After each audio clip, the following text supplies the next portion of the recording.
One concrete thing I do is make myself vulnerable to my students. I really adopted like this past year, like having a morning meeting where I share a lot more about myself with my kids, and my kids like really appreciate that. Little things like making up handshakes with them, they help to start the relationship, but letting them know that I'm a real person. The kids really appreciate that and they see that. I know one thing when I was growing up, a lot of my teachers, I didn't know much about my teachers, and when I saw my teachers outside of school, it was almost like seeing like a mystery person. So like I want to make my kids know that I'm a regular person. So like I build a relationship with them by letting them know like things I do on the weekend, things that I want in my life. And in return, they do the same thing. They open up to me and they feel a lot more comfortable with me. So I see them wanting to come to school every day. They go home happy. They come home excited to ask me like what's going on. Also like past students that I had that like I teach second grade now, they're in third grade. Throughout this whole year, like kids were stopping by just to say good morning. And those relationships transfer over to the younger kids because they tell them about you. Hey, you know Mr. Wright. Hey, you know Mr. Wright. Helps me in the long run because they like kind of like spread good rumors about you. So like by them talking to their friends, they kind of come in your classroom anticipating like, oh, I want to have that relationship with Mr. Wright also. So that it impacts the student culture, and it also helps like your reputation amongst the kids as well. So one concrete thing I do with families is, I always say it starts with the students. When the students are going home and they talk about you to their families and stuff like that, the parents tend to like want to know more about like their teachers. I also just like keep an open line of communication with my families by reaching out to them by phone or text message, or just keeping like an open door policy in my classroom, inviting teachers to come in, parents to come in and sit in the classroom for good reasons. A lot of times we wait for like something negative to happen or something bad to happen to say, hey, you need to come sit in the classroom, but just invite them to come in the classroom, always inviting them on trips, just keeping that open. And then sometimes like the strong relationship they see you have with their son or their daughter, that makes that relationship even stronger with them because they notice that you actually like, you're not just their teacher, like you actually care about them just as much as they care about their own child. So the impact of that is, they trust you with their kids when they're there, when they're not there, and even on. I had the blessing to be able to teach kindergarten and second grade, so I've been able to teach some kids twice, and I've also been able to teach some siblings. So like I've had kids that I taught in kindergarten who now their younger siblings are coming up and their families are reaching out like, hey, I want you to be their teacher. I want you to be my so-and-so's brother's teacher, like that. So I guess I'm doing something right. If they're requesting me to be the teacher, so like I would, continue to do that. In the beginning of the year, most teachers in my grade level, I'm pretty sure in our school do this too, but we have a handout that asks parents a few questions about their scholars or things that they generally want us to know about their scholars. So it might ask like, does your scholar have a nickname? What sports does your scholar like to play? What's your scholar's favorite color? Little questions that help us understand their scholar. One thing that I like to do is put that out on the tables the first day of school and just have them answer that.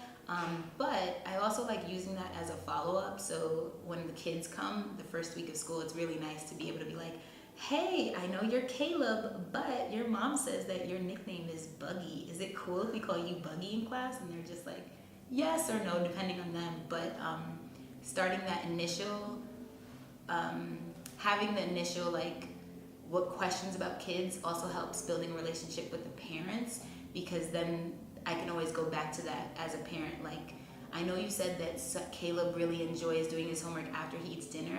I've noticed several times that he hasn't gotten his homework done. Is he eating his dinner before he does his homework or after?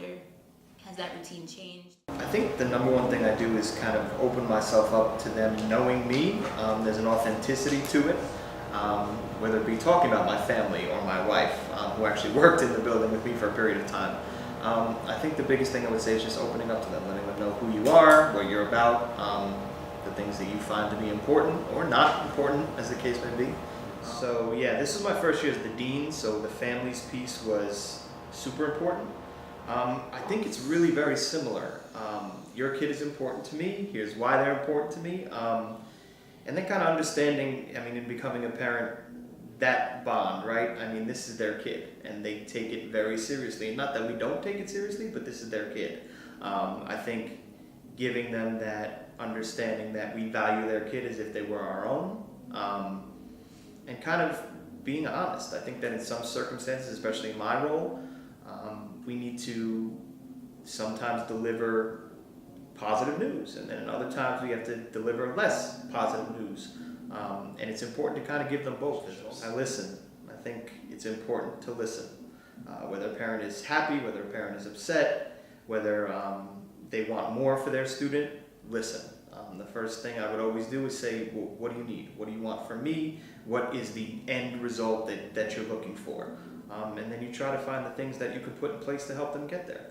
Some things are more complicated to get to, but often I find myself just asking, what are you looking for? And I think that a lot of times parents will convey to you as clearly as possible what they are looking for. And a lot of times it's a simple fix. Sometimes it's a breakdown in communication. Sometimes it's a ball drop. Sometimes we as adults will drop a ball, or the dialogue with teachers is not phenomenal.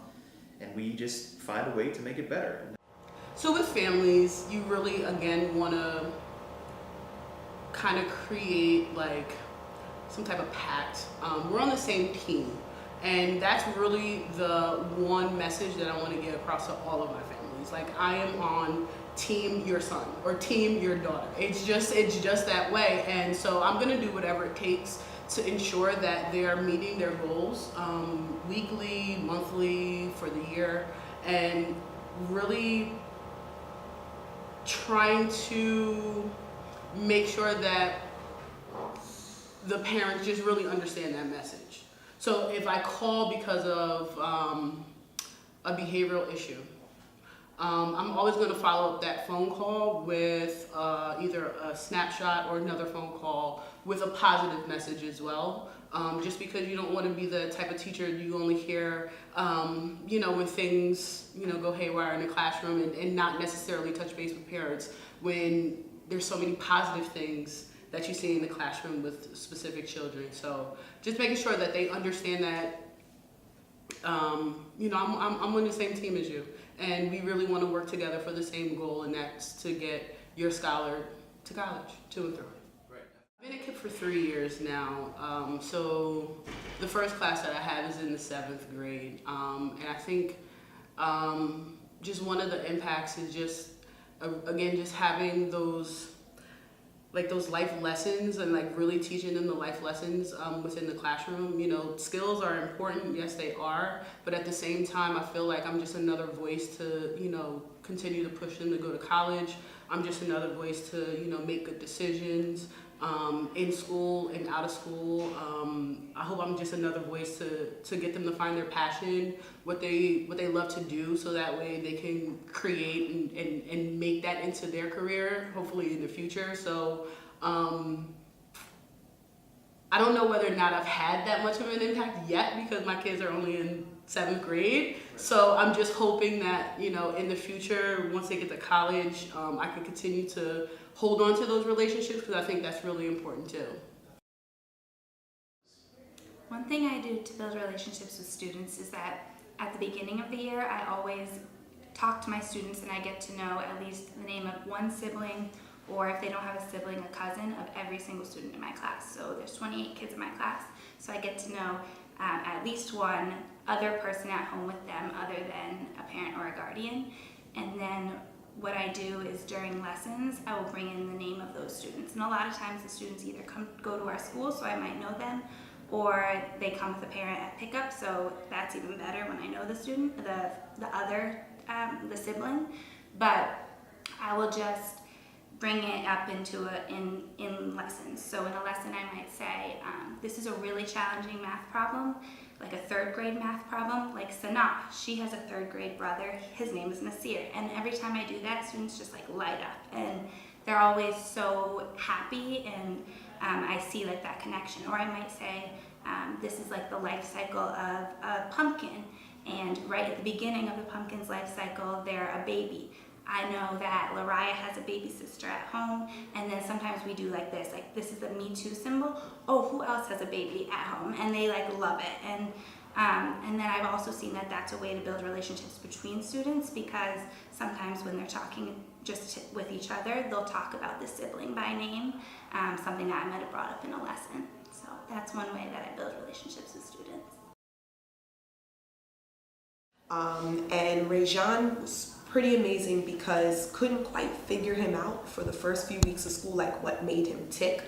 And it wasn't until he and I had some one-on-one time and was able to talk about and share some things from my childhood or what I was experiencing. I had just lost my grandmother, and I had opened up about that, and he had had a pretty tragic experience with his father passing away, and the fact that he felt comfortable enough to open up is when I started to see the change. So I'm able to interact, give corrections, joke on, play, make nicknames for them, and they can do the same with me, kind of rib on each other, because that mutual trust level is there and they know that it's coming from a genuine place.